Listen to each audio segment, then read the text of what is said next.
Hello, everyone. Welcome back to another interesting episode of Tea Talks Tuesday. So, we are here today, and I would like to convey gratitude to all our Tea Talks audience for making it a huge hit, and to all the speakers, heartfelt gratitude to all the speakers for making this Tea Talks a huge success. And today, we have an interesting topic all about COVID third wave, and Dr. Nishant is here. So before we go into the topic, I would like to request Dr. Janaki Garu to introduce Dr. Nishant. Over to you, Dr. Janaki. Thank you, Mayuri. Very good evening to everyone and welcome back to Tea Talks Tuesday once again.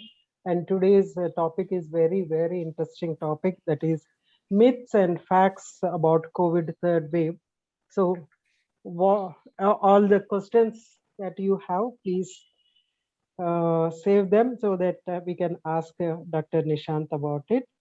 And let me introduce Dr. Nishant for all of you. In his own words, he has this commitment, which is very wonderful. I'll read out in his own words. To work for the greater good has been a driving force in my life since my childhood, which has encouraged me to pursue my education in the field of medicine. Being a contributing member of society by adopting ethical practices will be my personal endeavor forever. That's something really great. This passion for righteousness and thirst for knowledge will only result in my betterment, which will reflect in my work. This this says in his words, and let me go through his professional experience, starting with the latest. Currently, he is a consultant at Virinchi Hospitals. He had the privilege of working under Dr. Jayachandra, senior interventional pulmonologist with over 40 years experience in the field of pulmonology, and acquired skills such as rigid bronchoscopy plus stent placements, flexible bronchoscopy related procedures, exposure to EBUS. Dr. Nishant has to give us a full form later about this. So diagnostic and therapeutic thoracoscopy, DNB faculty and thesis guide too. Then he's a consultant pulmonologist to Femi Care Hospital. He worked under Dr. Fahimida.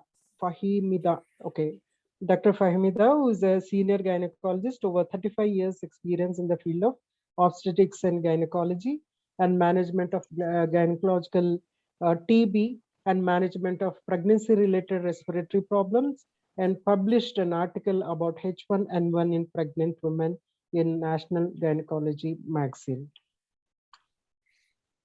He was a senior resident in Usmania General Chest Hospital, had the opportunity to work under Dr. Subakar, who is a leading pulmonologist and head of the TB Surveillance South Zone. Management of all forms of TB and MDR TB, gained experience teaching postgraduate students.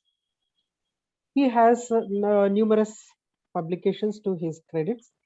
Uh, in January 2018, he published article on study of um, electrocardiography and echocardiography changes in COPD in JEMEDS. I think this also, I think, Journal of, I don't know, Dr. Nishant, you have to enlighten us. So in January 2018, published an article on H1N1 in pregnancy and its management in Gynecology magazine. In 2017 August, he published article on lipid profile in COPD, JEMEDS. Then in April 2017, he reported case report on squamous cell carcinoma lung, secondary to squamous cell carcinoma of vagina with SPCO masquerading as lung abscess in JEMEDS. And in October 2013, he presented a paper in AP State Conference on inflammatory myofibroblastic tumor of lung. So young but so much of experience presenting papers and publishing articles, and worked under various senior doctors. Welcome, Dr. Nishant, for today's tea talk, and the stage is all yours. Thank you. Hello, everyone. As we are going to discuss, Madam has said, today we are going to discuss about an interesting topic about third wave of COVID-19 and all the myths and what are the facts regarding this third wave which has been going on. Like you all have been listening to a lot of platforms, news channels, everyone saying the third wave is coming. It's already, some are saying it's already here.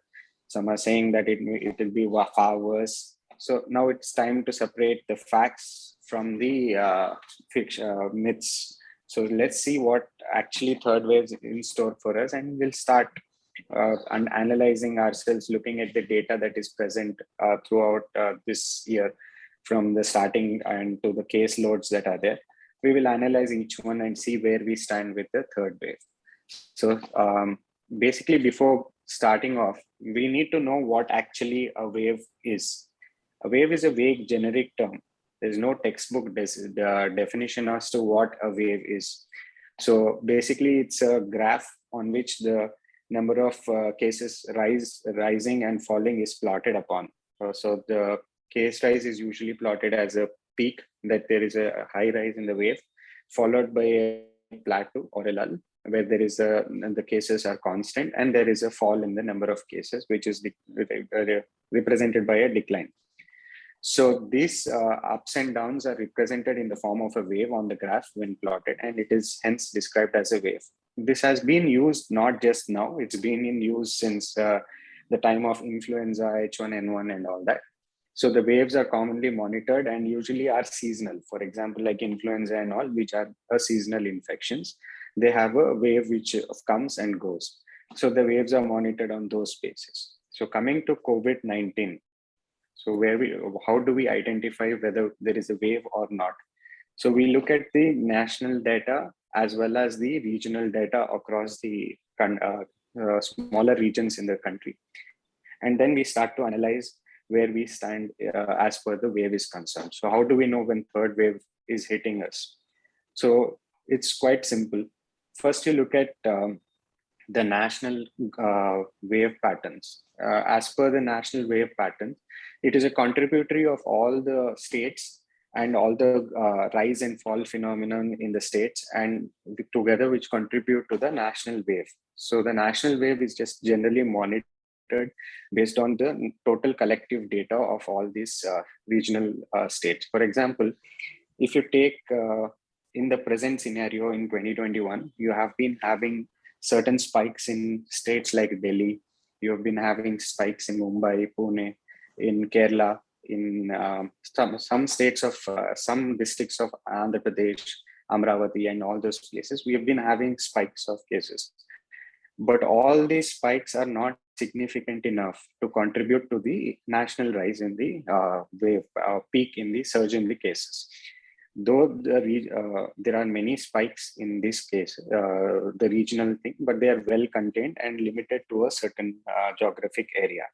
For example, Delhi, throughout these 2.5 years, approximately, they had four spikes in cases, 4 waves with 3 peaks in the waves, and Rajasthan, Telangana had more diffuse kind of a pattern. So the waves also depend on the center of on the status of the state. So as we go look at the national pattern today, as we look at the case load, the number of active cases that are present today have been, newly detected cases that are present today have reduced from every day 4 lakh cases to 2 lakh now. And the total number of active COVID cases being monitored today have reduced from 37 lakh to 32 lakh.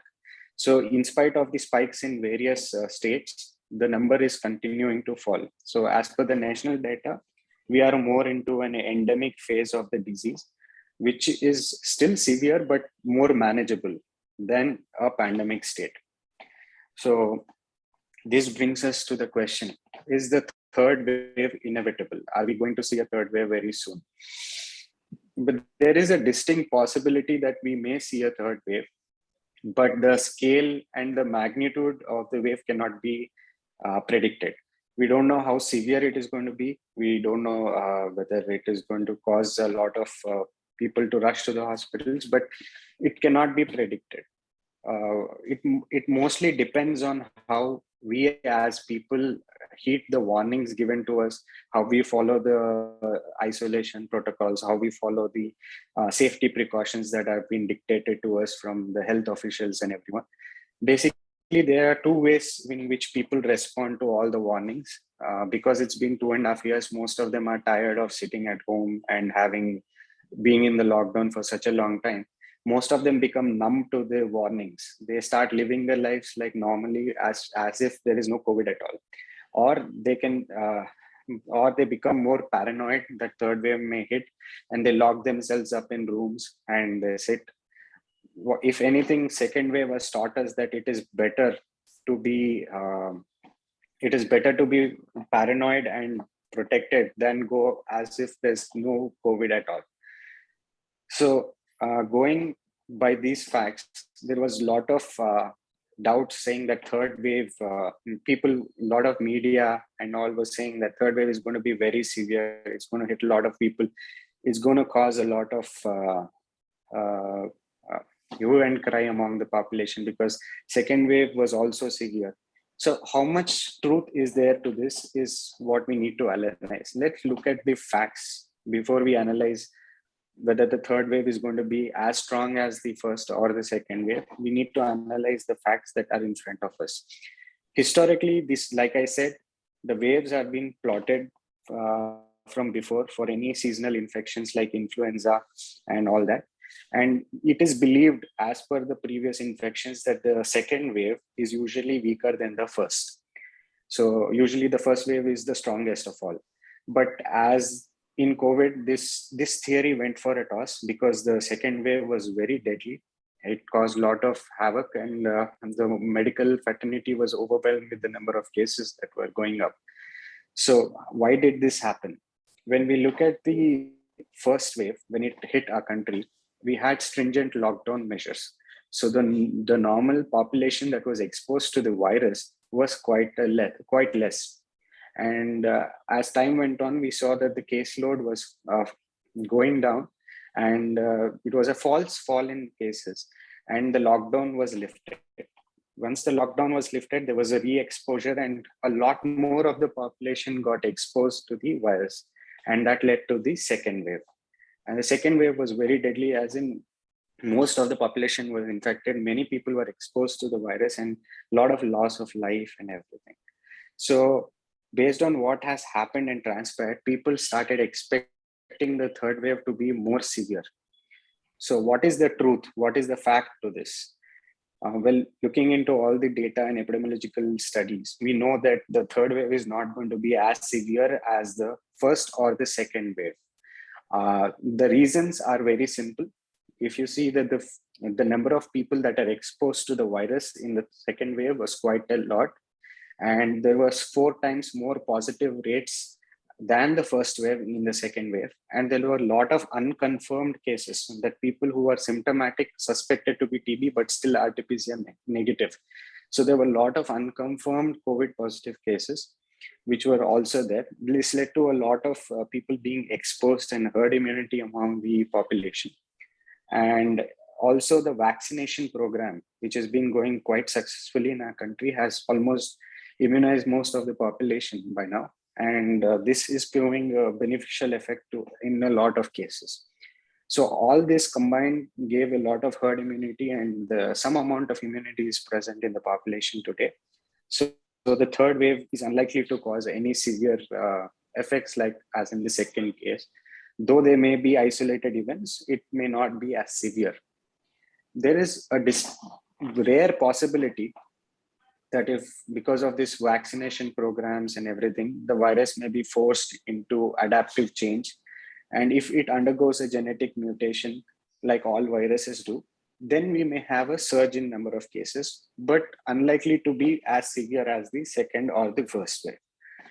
So we need to keep all this in mind and continue to follow the safety precautions till we come to the end of the pandemic, which usually a pandemic lasts about 3 years approximately from every time it hits. So until 3 years, we need to be in our follow the safety precautions that are installed for us. And the next question that has the next myth that has been spread across the community is that COVID third wave is going to affect the children a lot more than the adults. The children are going to have a severe infection. Well, I don't think this is right.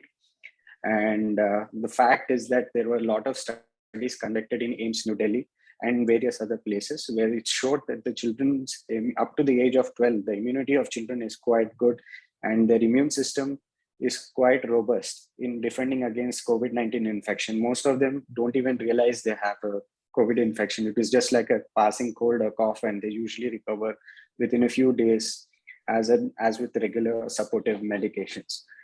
So the studies also prove that there is no reason that the third wave is going to cause any significant changes in children. It's only about, it's going to be as it was in the second wave or the first wave. There may be a few cases here and there, especially in immunocompromised children who may have a severe side effect to the COVID. But looking at the data till date in 2.5 years, none of the kids had any severe problems. So it's unlikely they will have anything going forward into the third wave. It was just a myth spread, a rumor that became a big news today. So the next myth that has been proved is vaccines. Are they effective? What do we need to take a booster dose? First, we need to go by the data and see that do we need a booster dose? Well, there was a study, although it was done for an mRNA vaccine in US. There was a study in the US of A, where they, University of Pennsylvania, where they have done, they found out that even a single dose of vaccine was significant enough because the immune system of the human body, the memory B cells and T cells were quite robust in preventing a reinfection. So they had, even though there was a breakout infection post-vaccination, the immune system was strong enough to limit the severity of the infection. So vaccines have generally proven effective in most of the cases. And because their immunization program has started long back and they have vaccinated most of their population, the third dose has been recommended in those countries. But in our country, so far, there is no significant data on the third dose vaccinations.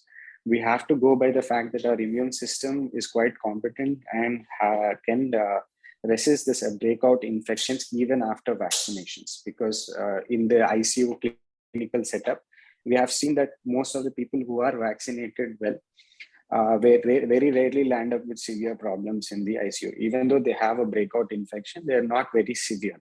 So the vaccination is quite effective, and the booster dose, we still need to wait on the to understand whether we need to go for the booster dose. Though there are recommendations that if there is an immunocompromised patient, probably he can consider going for a third or a booster dose.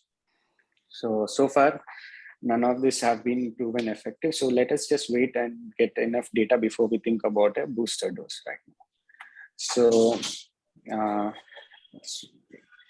the take-home message is that the COVID-19 is still ongoing, and we don't know if we are going to have a third wave as yet. And even if it is not going to be as severe as that.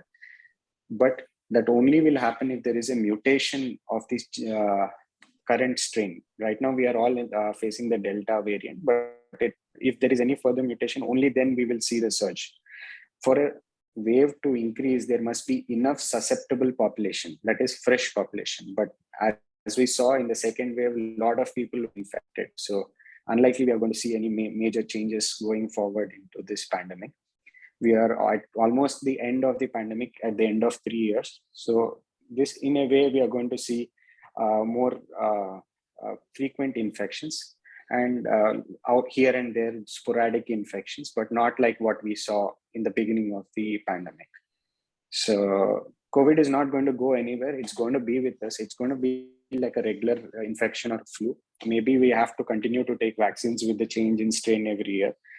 But let's see how it goes ahead, because we still are very new to this virus and we are still trying to understand more about this virus. Thank you.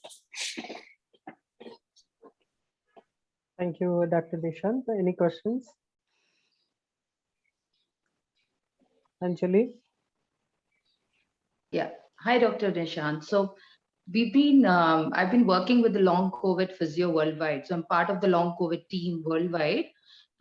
We've been talking a lot on long COVID presenting as a vascular event. It's no more a respiratory illness. It's more an illness of a blood vessel. So keeping that in mind, I think a lot of people are still ongoing with their, like respiratory hygiene and stuff, like having their CARDAs and stuff like that. So what's your advice on people on that? Because we know it's not anymore respiratory disease. No, the way, hello. Yes, go ahead, Yes. doctor. So, COVID-19 is transmitted as a respiratory disease. So it is still a respiratory disease, though it has a wide variety of actions on the various system, including the vascular system, heart, everywhere. It affects every organ possibly because of the inflammatory changes that it causes.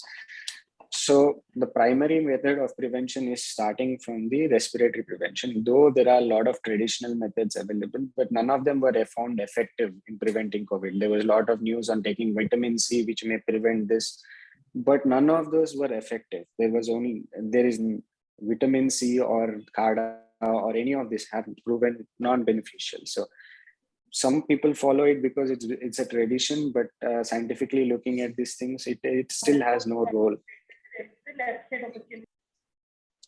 So looking, when we go by the data and all that, it is still a respiratory infection. Once the virus enters the system, it affects other organs.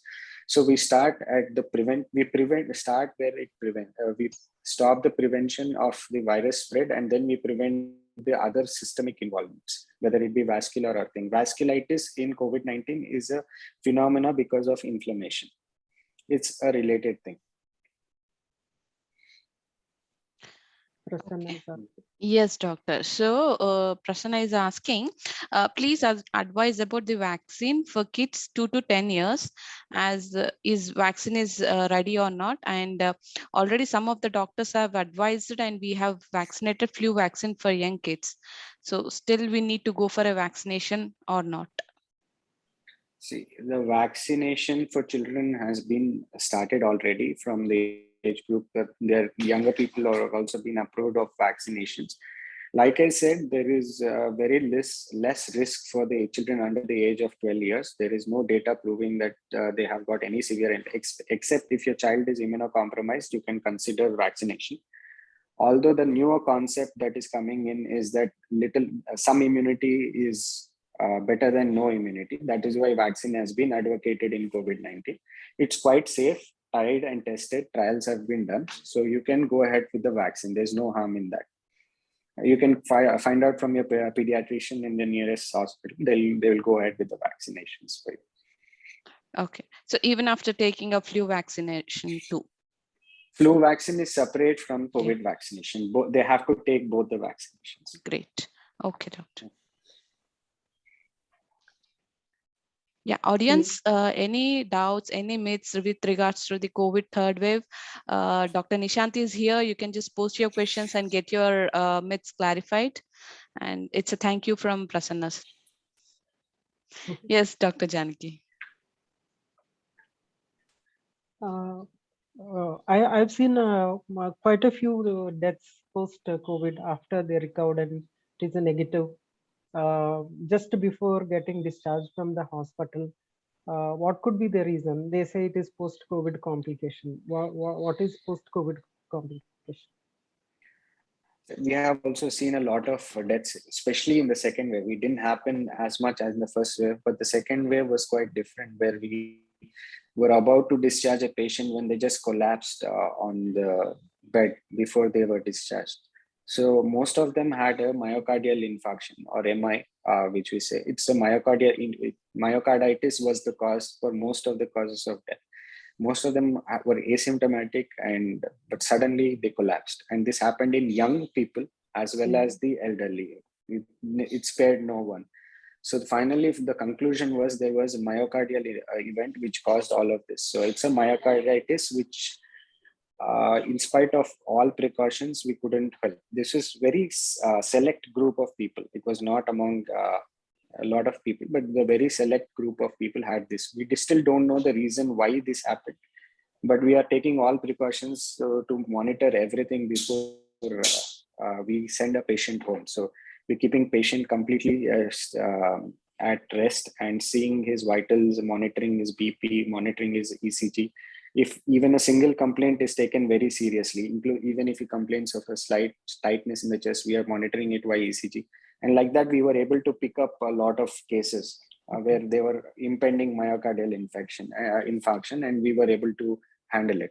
And after the MI event, some people had MI, but we were able to detect it early. When they were angiogram done, none of them had any blocks. So this is typically COVID involving the myocardium and causing a severe MI. Okay. Okay. So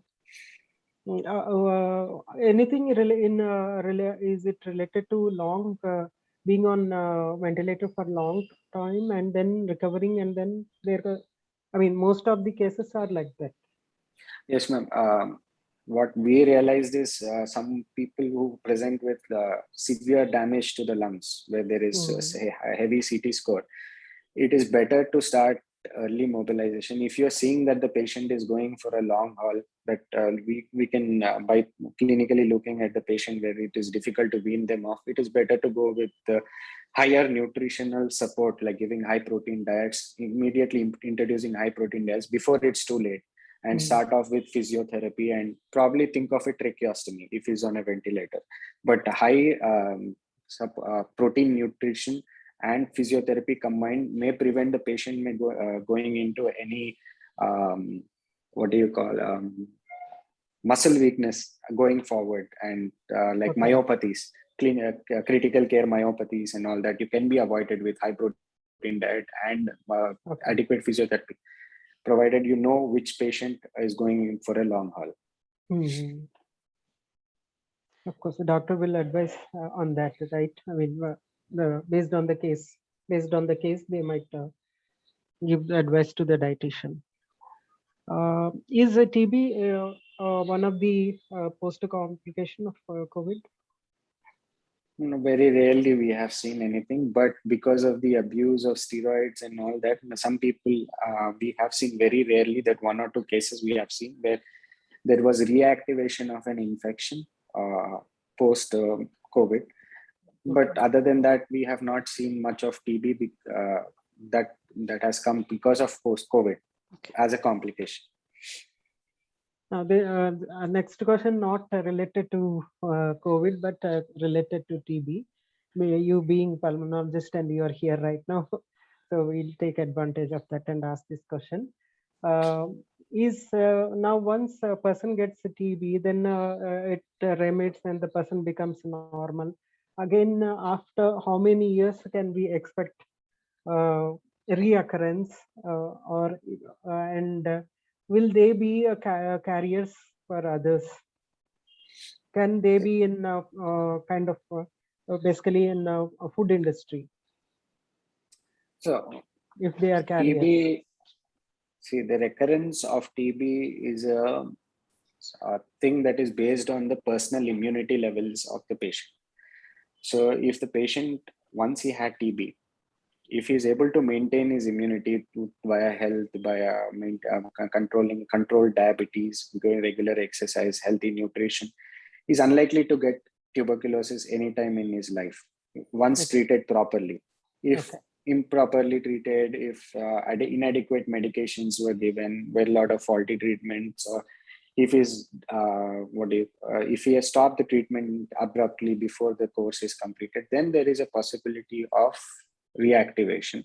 But again, here also it's based on immunity. If the immunity is good, usually TB doesn't recur in the lifetime. And once he's cured, after he is unlikely to infect anyone else. Though 70% of the population in our country are carriers, right? That's why we are given BCG at birth. So it's unlikely if you maintain your health and immune levels, you're not going to get TB anytime in your lifetime. If you had it once and treated properly, and you continue to maintain your immune levels well, you are unlikely to get it in the future as well. So it is just immune-based disease.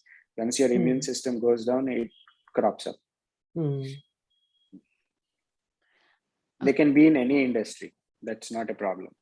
Because, I mean, because of the nature of the infectious nature, I was just wondering, can they be? Because in food industry, we take up a set of like typhoid and things like that. So that, to keep the supply clean and infection. Unlikely, even if once you start, even if it's an active TB case, and you give him medications for 2 weeks, he doesn't infect anyone after 2 weeks of giving medications. So if such a scenario, even when he's active TB patient, he can continue to be in there, because that's not the mode the TB spreads. It's more of a droplet spread. So covered adequate precautions with mask and all, it should be okay. And once treated well, unlikely the patient is going to get reactivate later on. Okay. Okay, so doctor, considering the robust immunity of kids and and the state government deciding to start the schools, how far it is, I understand, as you said, they have a very good immunity, but it's again a group of kids at one place, and is it a right decision to send the kids to schools or not? How, many questions with regards to parents in this. So if you can throw some light on this. Sending children to school, maybe it's too early, because we can wait till the pandemic is settling down. We are almost at the end. We need to wait till March to actually see. Like I said, any pandemic lasts for 3 years. We have waited patiently for 2.5 years. There is no reason why we can't for 6 months. If you send kids to school, there is no risk for them, I agree. But you have elderly at home. They become carriers. Once they come home, you put elderly at risk, and that is unnecessary risk which we are not willing to take at this point of time. The government opening schools are probably because of some pressures and all that. I can't comment on that, but if it were to me as a parent, I would probably wait for 6 more months, at least to end of 3 years, up to the end of 3 years of pandemic. Then probably I'll consider sending them once everyone is vaccinated, probably. Okay. Thank you, doctor. So in your opinion, if the children are vaccinated properly, they go to school? No, see, ma'am, if they have to get an infection, they will get it anyways. So vaccination is not just for children, also for the people at home, because still there are a lot of people who have not been vaccinated still. Yes. They are still having pending vaccines. They have not taken the second dose, or they have missed the first dose. Some people are worried whether if I take a vaccine, if I have a side effect. And so it has to be a collective vaccination within the household. Yeah. So everybody has to be vaccinated. So we know for sure, even if they get COVID, it's not going to be severe. Okay. So if the family members are vaccinated, I think there is no harm if kids going to the school. It is a personal decision at the end of the day. I understand. If it comes to me, I would wait for 6 months. If it was my child, I would wait for 6 months. Okay, thank you, doctor. So we have Samatha on Facebook asking, the same thing. The schools are reopening. What is your advice for children, especially while break time, snack time? Of course, I mean, it's the same question again. Currently in the UK, a lot of my long COVID physio team has been working, and there's been a surge of cases in the school because schools are open there. Now, the message they are sending out to us is that just rethink before opening up the exactly school. That's what I've been saying. Because any pandemic is supposed to last years. I've been so patient 2.5 years. There's no reason why we can't wait 6 more months before we take a decision to tell children to school. Like, even though their immunity is good, they may not have any severe infection. they become carriers one way or the other. So they may spread the infection further. So it's better we wait for 6 months before we take a call. But again, this is me. The decision may vary from parent to parent. Right. Will the same holds good for colleges as well, universities? Yeah, yes, it holds good for all the educational institutes, wherever there is crowd gathered. How much time gap there needs to be once you are infected and you are recovered? And then when can you take vaccine? After how much time? The most commonest doubt is that most people, even after 14 days, which we say is the isolation period of COVID-19, most of them go for RT-PCR immediately after they get a 14 days isolation, and they find that the RT-PCR is still positive. So we don't need to do a second RT-PCR if they completed 14 days of isolation, that they are considered free of infection. What happens is RT-PCR's only limitation is it cannot detect the living from the dead bacilli, dead infections. So the virus keeps shedding even after it is gone from the system, and the RT-PCR tends to pick that up. So we can't really go by that decision on to whether the patient is still continuing to have COVID. So that's not the way we go by. So second test is not recommended. If asymptomatic and 14 days of isolations are done, patient can move around normally like a normal individual. And as far as the vaccination post-infection is concerned, vaccination can be taken 3 months after the first infection. And there is no harm if you take it after 3 months. And getting COVID is as good as vaccination. Studies have proven that getting infection and recovering is probably better than getting a vaccination. There's immunity levels are far better in these patients. So there's no hurry to take a vaccine. You can wait 3 months and take a vaccine. Okay.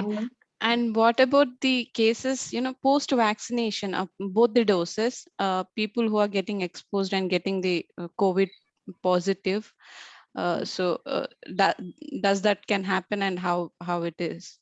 Yeah, this is called a breakthrough infection. Even though you're vaccinated, vaccination is not 100% protection against COVID. Doesn't mean that you're not going to get COVID.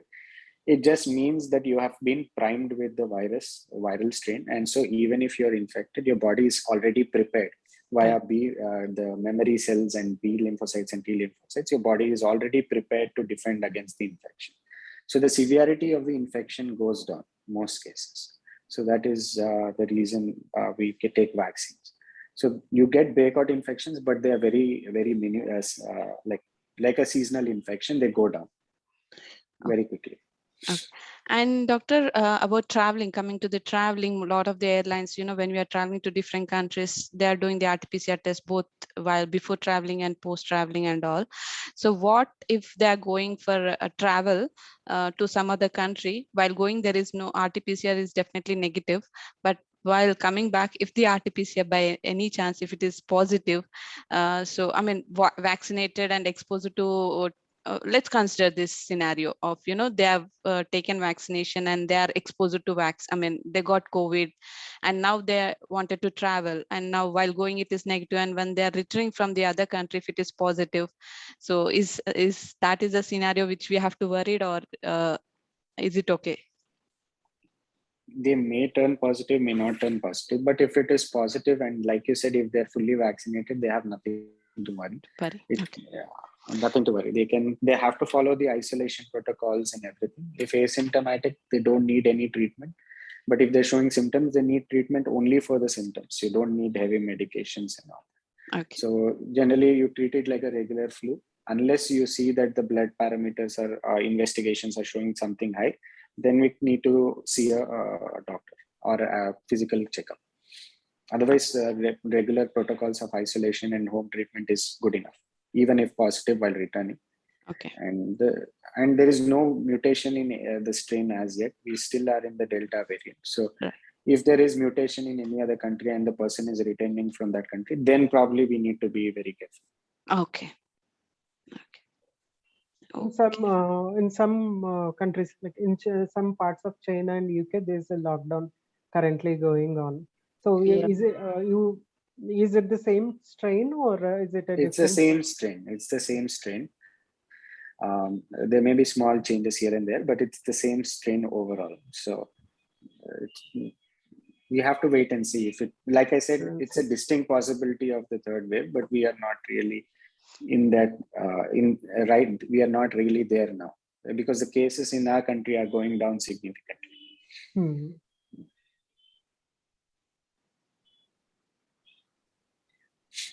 So any more questions, anybody? Yeah, I would request audience to post your questions. If you have any questions, Dr. Nishant is here to clarify your doubts, myths, everything with regards to COVID third wave. Yes.